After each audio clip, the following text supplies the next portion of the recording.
I think we got everybody here, so I want to just say welcome to everybody for coming to, and thank you for coming to the Solar Business Festival, a significant solar business platform designed for knowledge sharing and connectivity, and in the wonderful city of Austin.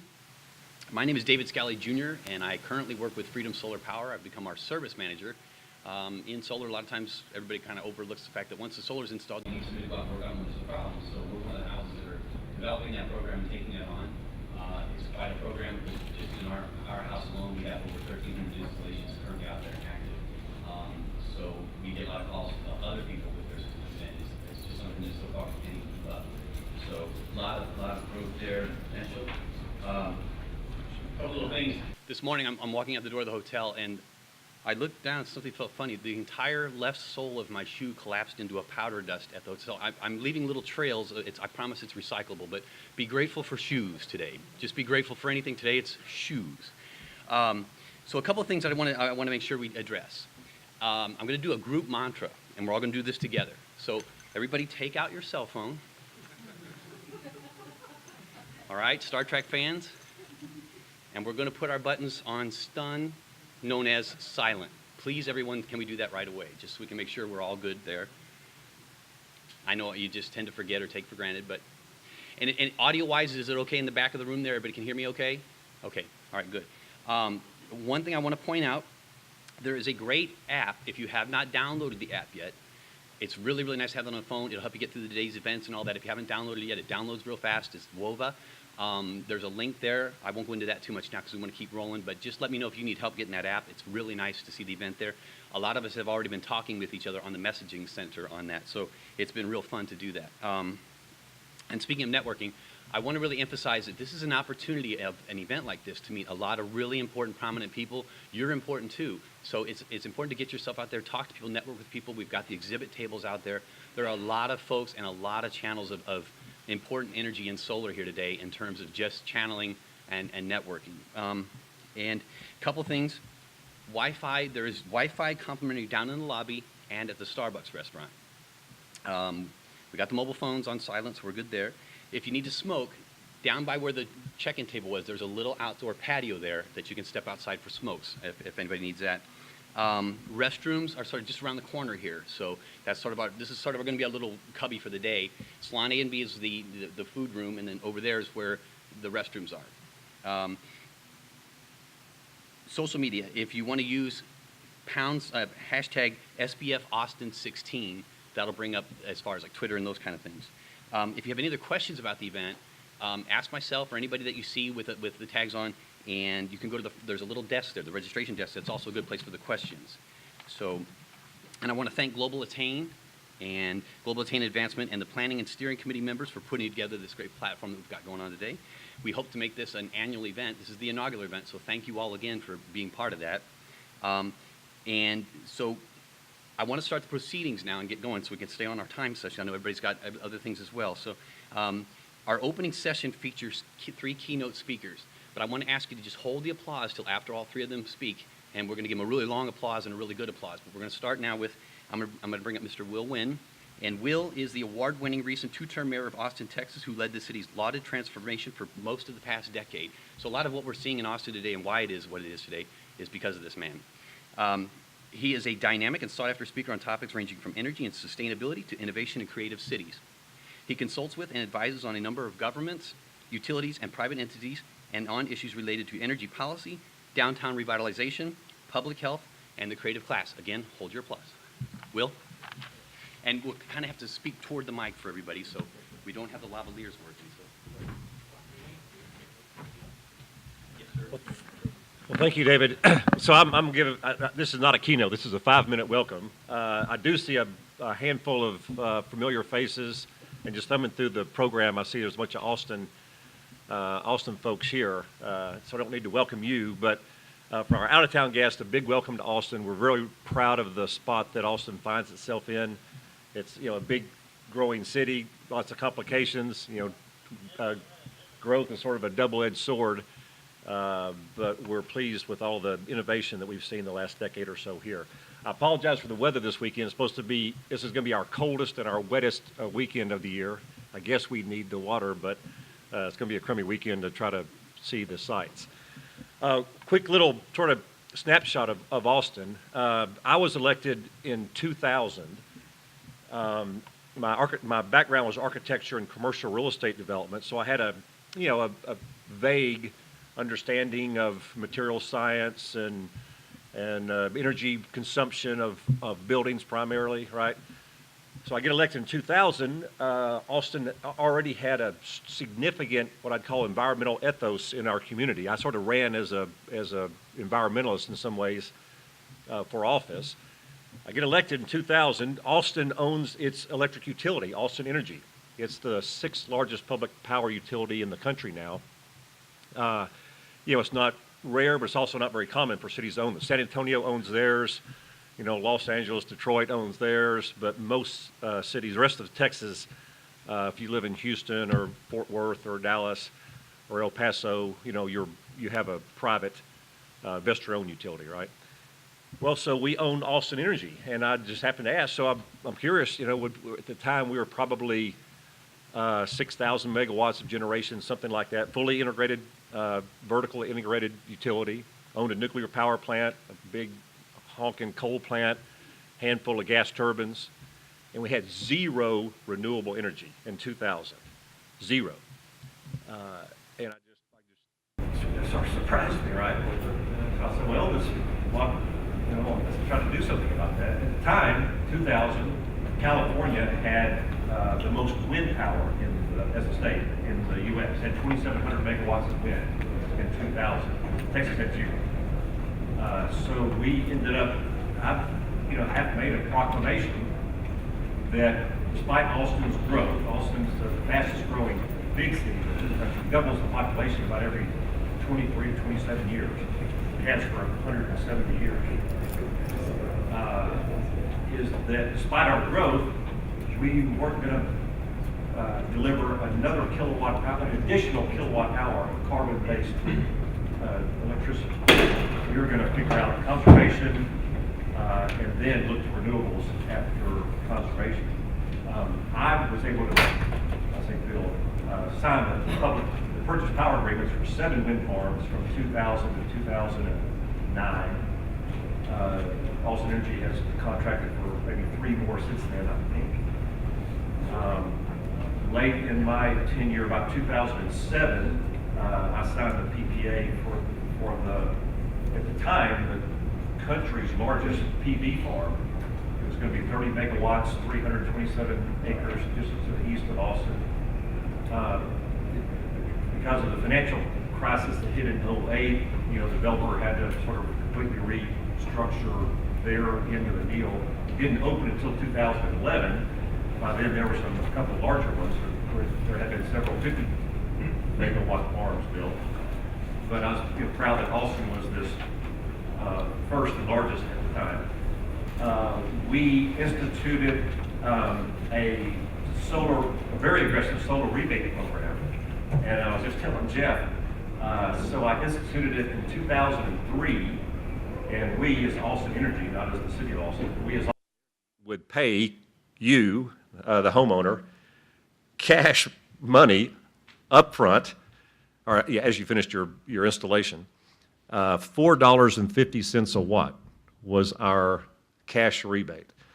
And the concept at the time, we had to justify it, and there's always naysayers and people complaining about why are we in that business? Why are you paying people cash not to buy your product, right?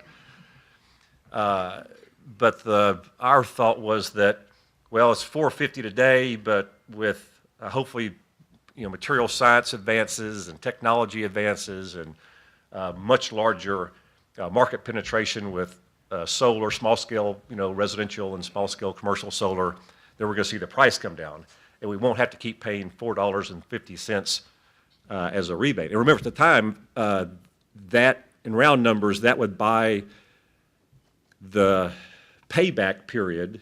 It would buy it down from about 16, 18 years down to maybe 6 or 7 years. We still didn't have a whole lot of takers in the scheme of things, but we thought it's 5 to 6 year payback. Maybe people will start putting that on their rooftops. Most Americans don't own their home longer than 6 years on average, so that's a bit of that challenge.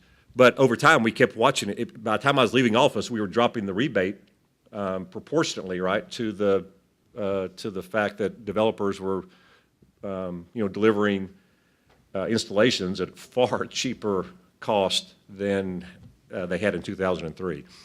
So I was pleased that for this past decade or so, not only did Austin Energy and hasn't and won't build any more carbon-based generation,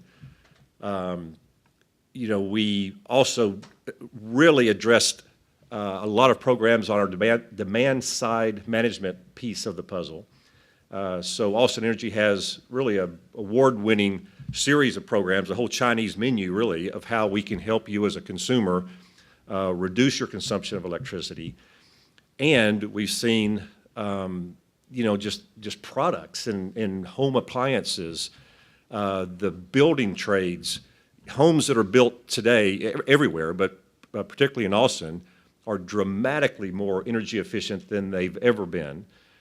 And so the combination of our homes now and buildings using far less electricity throughout the course of the year, and the price of renewable energy, particularly solar installations, coming down so dramatically. Now with the advent and the market penetration of LED lighting and the combinations, there's no question in my mind that there are some already, but that the typical new home, the typical commercial building are going to be zero net capable throughout the course of the year. There might be some grid consumption during our hot summers here in Texas, for instance, but many structures, sooner rather than later, are going to be essentially net zero.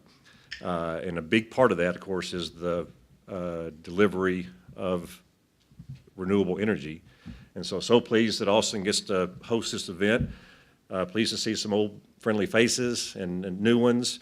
The work that I get to do and the markets that I get to go visit, there's great stuff happening all over the place, but I'm real pleased that there's a bunch of intellectual capital here in Austin between, the professionals at Austin Energy, a bunch of state help, the City of Austin's Pecan Street program. If you don't know about, you need to look into. It's a really interesting sort of beta test lab of all this stuff we're talking about. And of course, having the intellectual capital up the street at the University of Texas and other colleges and universities around here is a big plus for Austin. So pleased that Austin gets to play a role. Pleased that we're hosting you all, and welcome and enjoy your conference. Thank you.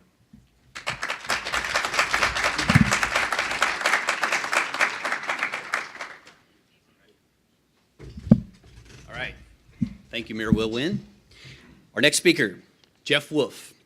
The principal of Jeff Wolf Consulting. He was formerly the Senior Vice President of Business Strategy at Just Energy Group, Incorporated, where he was also the president of Just Energy Solar and Just Energy Advanced Solution, which some of you might have known as TerraPass.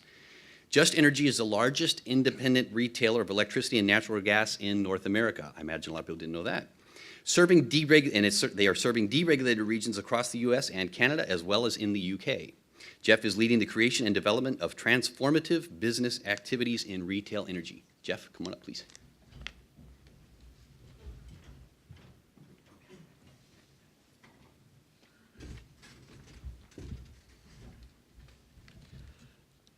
Good morning. It's a pleasure to be here. Thank you for inviting me. I now live in Houston, but I've lived for much longer in Vermont. So it's a little different landscape and a little different business landscape, and it's really a pleasure to be down here.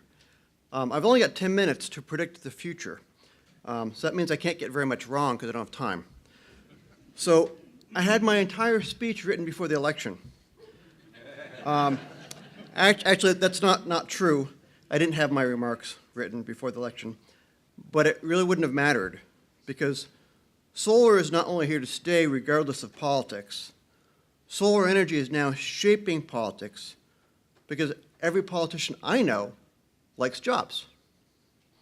Nationally, solar created 1 out of every 33 jobs last year. 1 out of every 33 new jobs nationwide was a solar job.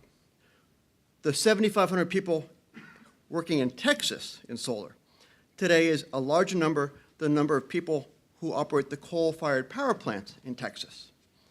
So that means that almost everyone knows someone who works in the solar industry. And almost every congressman has someone in their districts who works in solar. So it's personal now, and it's votes. And that means the future of solar is bright. Right now, Texas coal-fired plants burn a lot of Wyoming coal, lower emissions. I say we should bring those mining jobs back to Texas and turn them into sun miners instead of coal miners, and shut the coal plants down. And by the way, ERCOT agrees with me. They agree that the coal plants will be shut down by 2030 or earlier and replaced almost entirely with solar plants. It's in their report.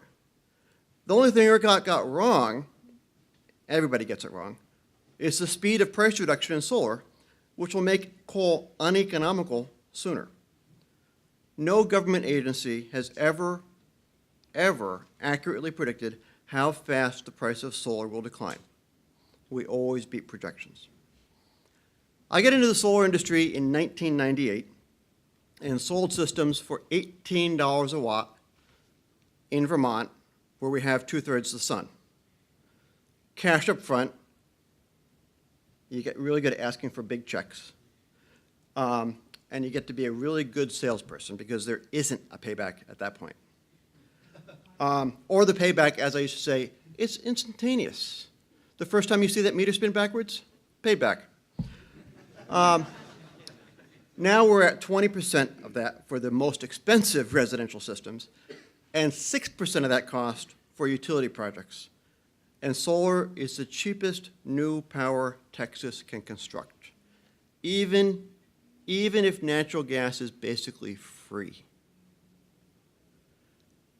So the sky is literally the limit, right?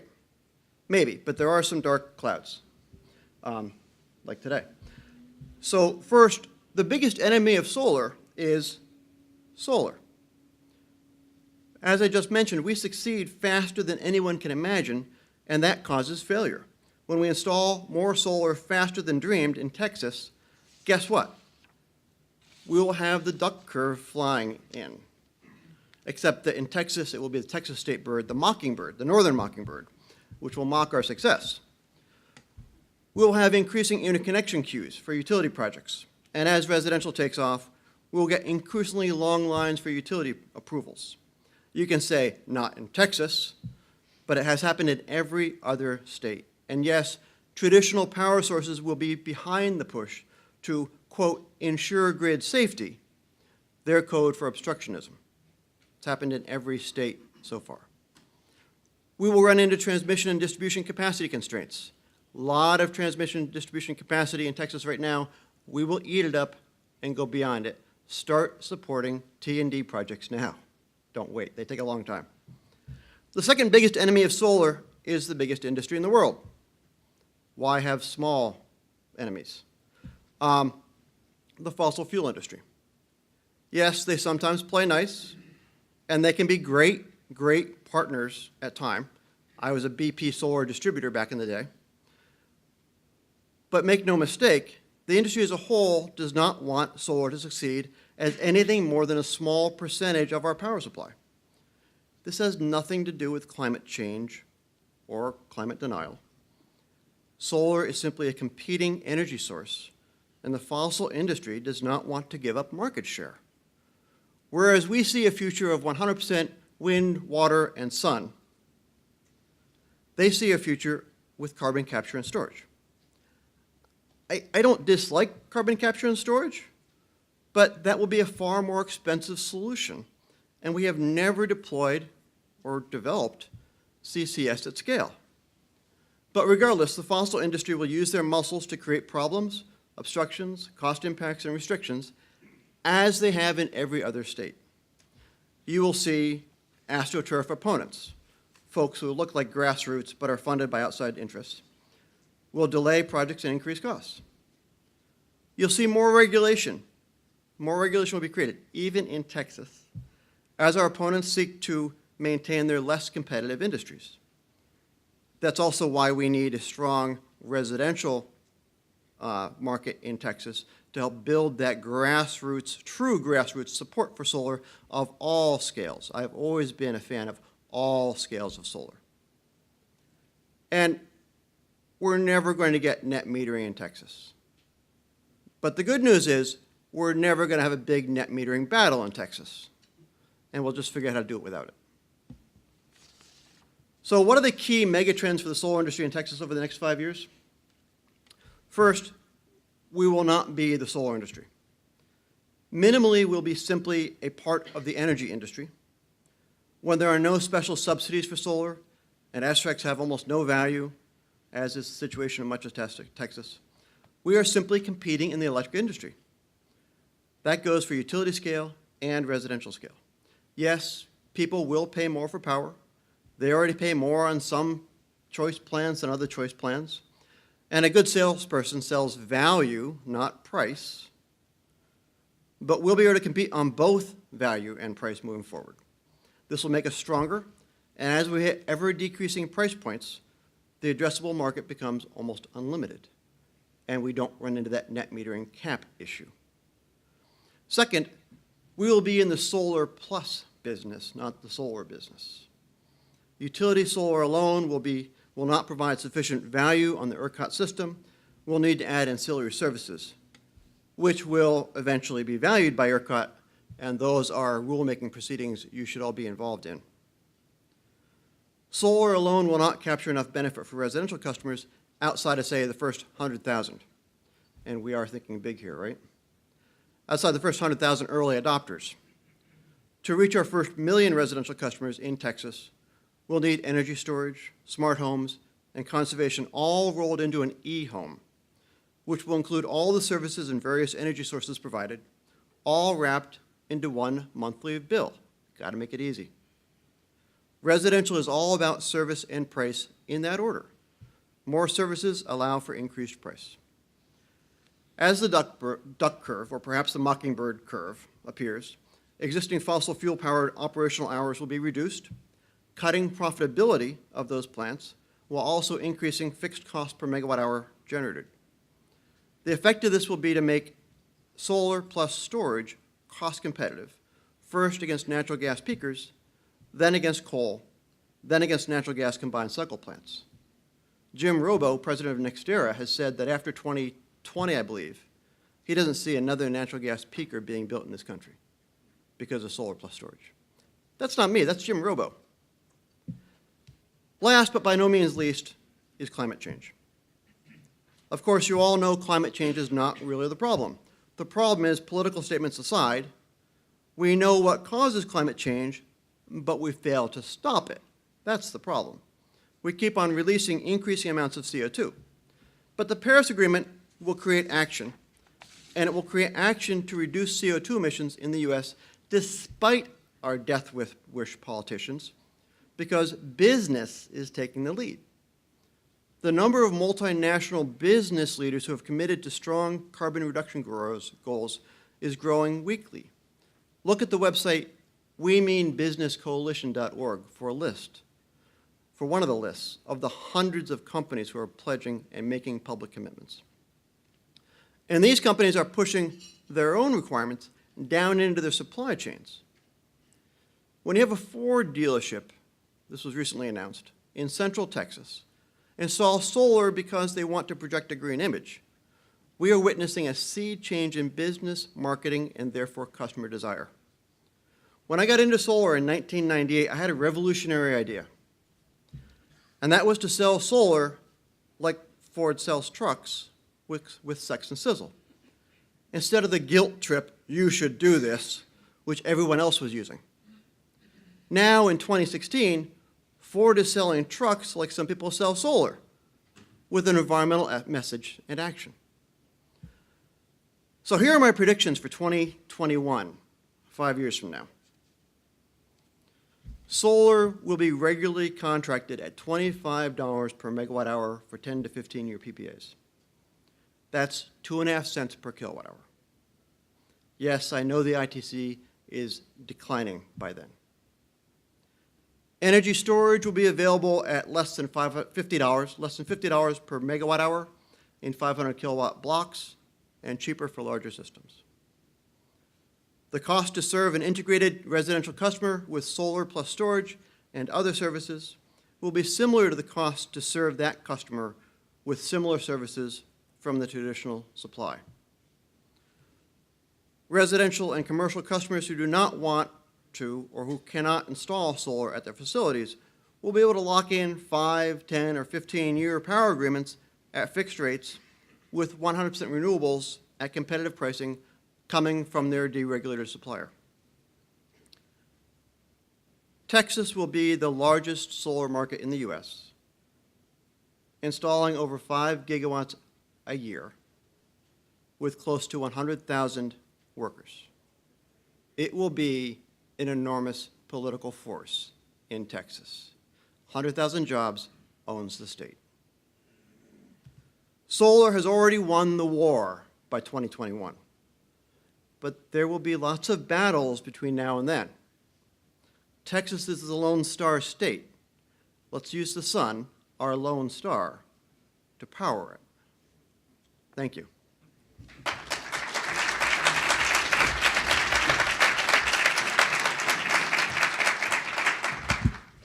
Thank you, Jeff. Our next speaker, Andres Carvalho. Andres Carvalho is the CEO of CMG, the CEO of Westlake Energy, and he's the board director of SGIP, board director of GridMates. He's the advisor to several companies and co-author of the book, The Advanced Smart Grid. He is an award-winning engineer, speaker, author, and executive. Andres is globally recognized by the IEEE as one of the early developers of the smart grid concept and technology as we know it today. Andres actually defined the term that we all commonly use, smart grid, on March 5th, 2004. Andres championed the Austin Energy industry leading smart grid program design and implementation from 2003 all the way through 2010. And he also designed the Pecan Street project in 2009 while leading a total utility process and technology transformation, and invested and built over $4 billion in generation, energy storage, and microgrid projects. Andres?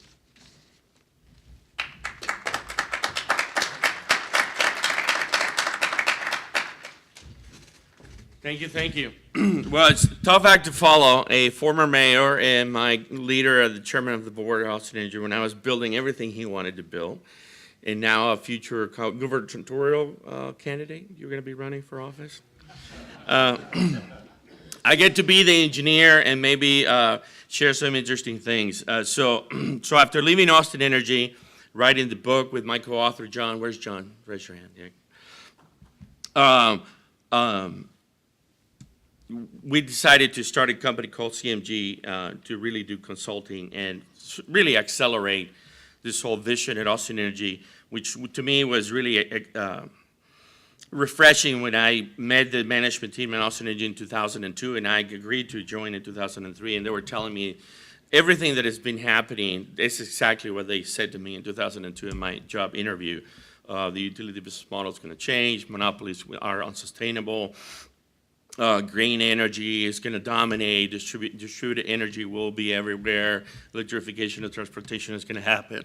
And the question is, how do we transform a massive industry that is, highly regulated, a monopoly in a sense, and really adopt innovation and deliver a new way of generating, distributing, and consuming energy altogether?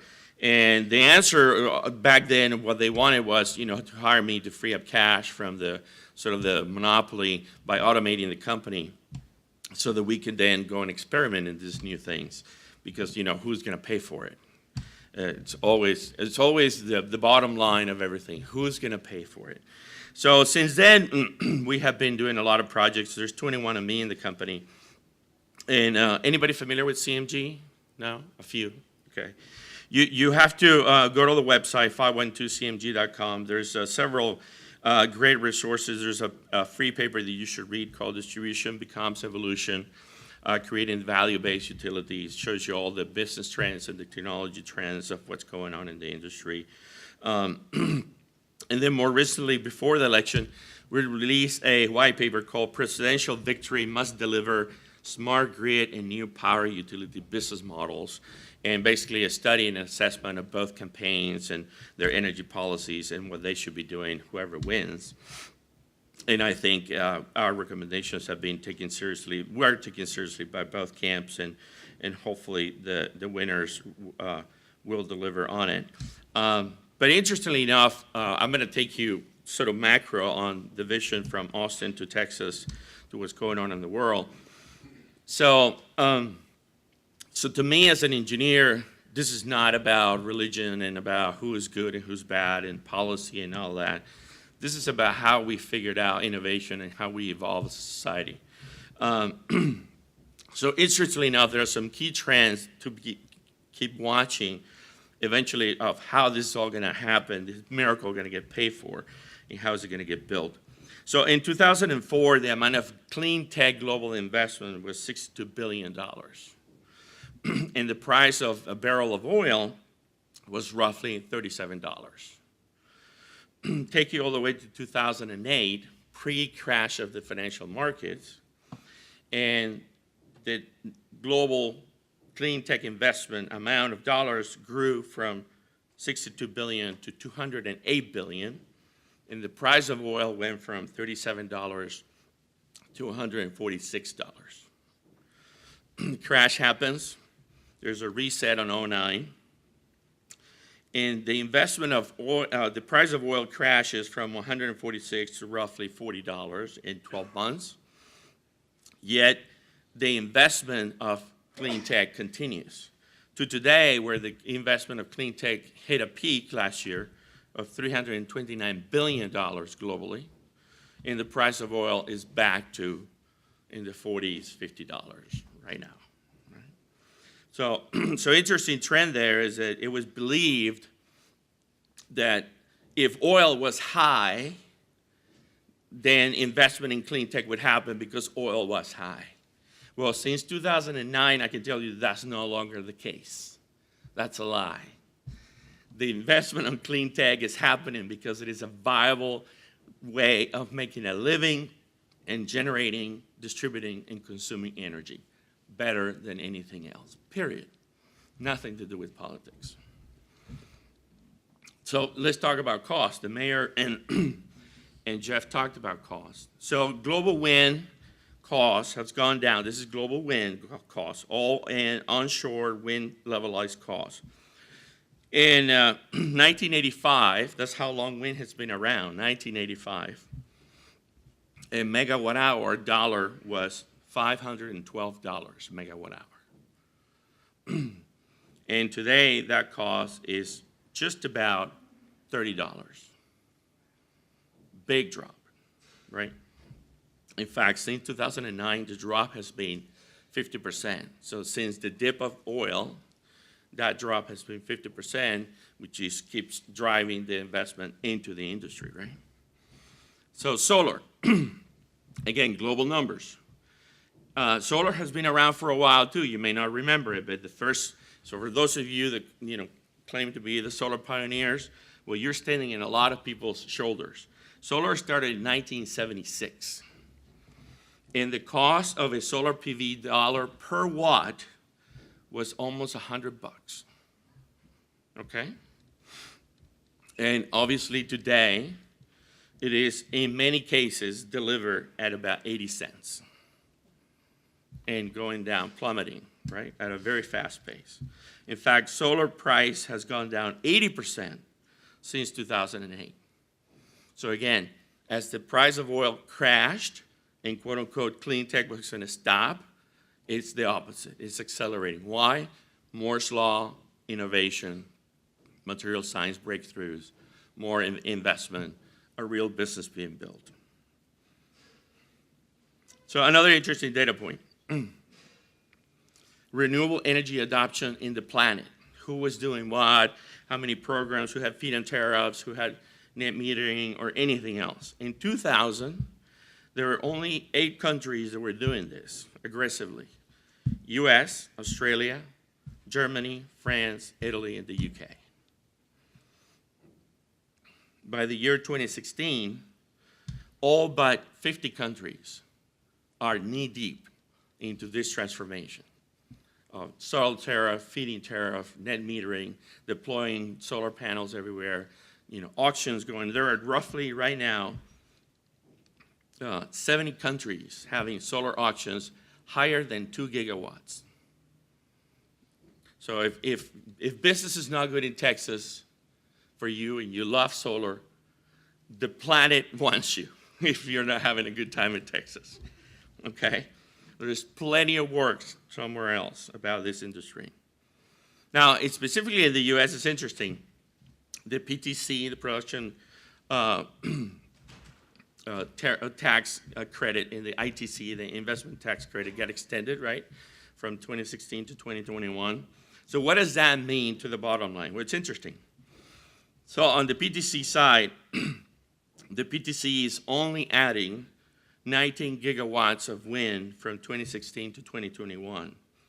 That 19 gigawatts of wind is sitting on top of 30 gigawatts of wind that we're going to get built no matter what. So does the PTC and the ITC help? Sure. But the industry has already moved on. In fact, many of the detractors believe that eliminating the subsidy would be better because the industry would grow faster, and this whole shadow of, oh, you need government subsidy, keeps lurking around. But it is here, and you sure all leverage it. On the ITC side, on solar, having the PTC from now until 2021 only adds 19 gigawatts of more solar, which is sitting on top of 40 gigawatts that were going to happen no matter what. So 69 total, but the PTC is really maybe adding a third of the capacity, right? So again, the industry is sort of on its own. It's maybe a teenager, right? It's no longer a baby that needs to be fed with a bottle, and that teenager is starting to, do his own thing, right? Now, renewable portfolio standards, right? How many of you know the renewable portfolio standard goal in Austin? Anybody shout it? 55%. You got it. The winner. So global figures real quick. Let's see. The highest, I wonder if you guys know the highest two. Where are the highest two countries? Does anybody know? Germany. Huh? Germany. It's not Germany? Canada and Brazil. Brazil is 75% and Canada is 65%. Primarily hydro, right? Germany falls fourth below Denmark, which is at 57. Right now, we're talking right now. No other goals, but where they are right now. Does anybody know U.S. renewable penetration as a whole, the whole country? 13%. 13? Mm-hmm. It's pretty high, right? But it's not where it could be or it should be, right? So again, it's a journey of transformation. Another interesting country. Do you think Japan is higher or lower than the U.S. right now?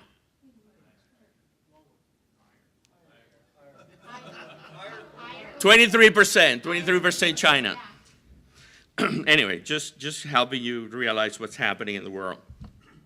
So of those renewable RPSs, right? Hydro is a big chunk for the countries that are leading, but if you let's peel off just solar and wind.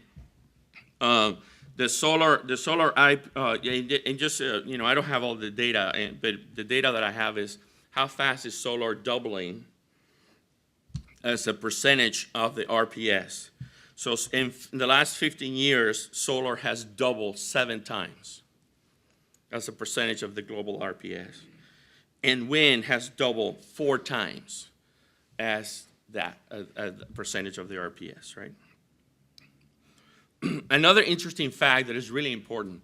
So a lot of people come to me, and I'm almost done to my slides, but and say, I want to do a charity in Africa. I want to help people, vaccinate and learn how to, do agriculture. And I think that all those things are fantastic, and they should continue. But the big money in the planet has always missed the fact that the reason we have poverty and we have poor education and we have poor health, it's because they don't have power, period. So, so if you build them a power plant, everything will be fixed over time. So, interesting fact, off-grid solar penetration today.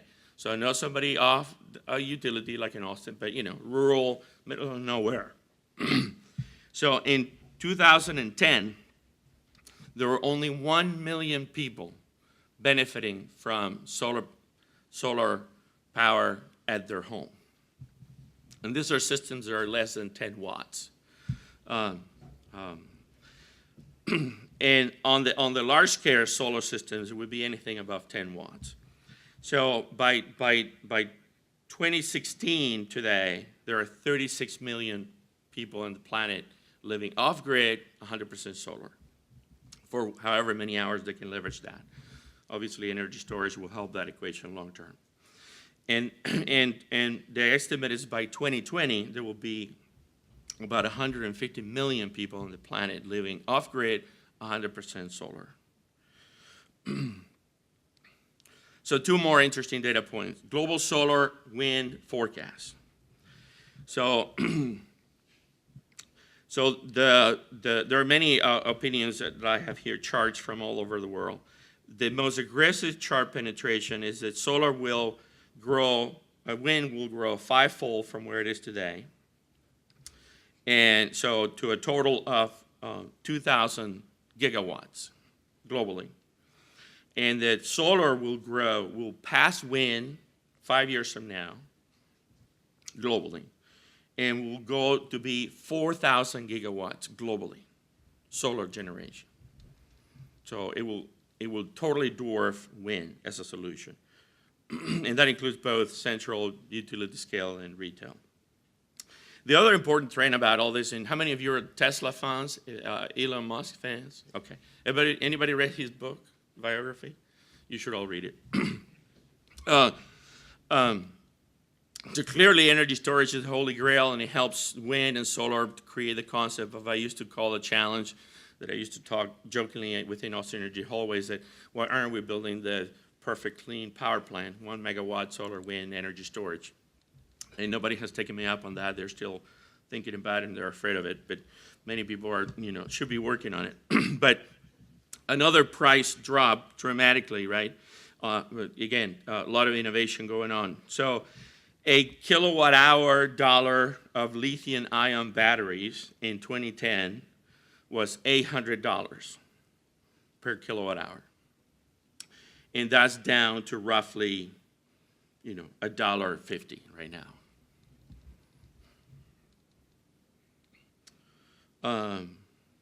And then that is clearly generating or accelerating the fact that you have, global EV acceleration. And how many put $1,000 for the Model 3 Tesla? A few. You got to talk to these guys; they know a lot. So it is predicted by several research firms and from the work that we have been doing and gathered, that the electric vehicle fleet penetration by 2040 will be half of the vehicles sold in the world. Half. So clearly there are 3 fundamental things to walk away from this, and from my opinion. Solar will win dramatically over wind or any other resource. It will be 4,000 gigawatts globally of what it is. So again, if you don't feel that you get the love in Texas, go somewhere else. It's going to win. The other big trend is batteries will happen in a massive scale, right? And electric vehicles will happen in a massive scale. So if you're looking for a new career or reinvention where you're trying to do solar, electric vehicles, energy storage, there you go. Thank you very much.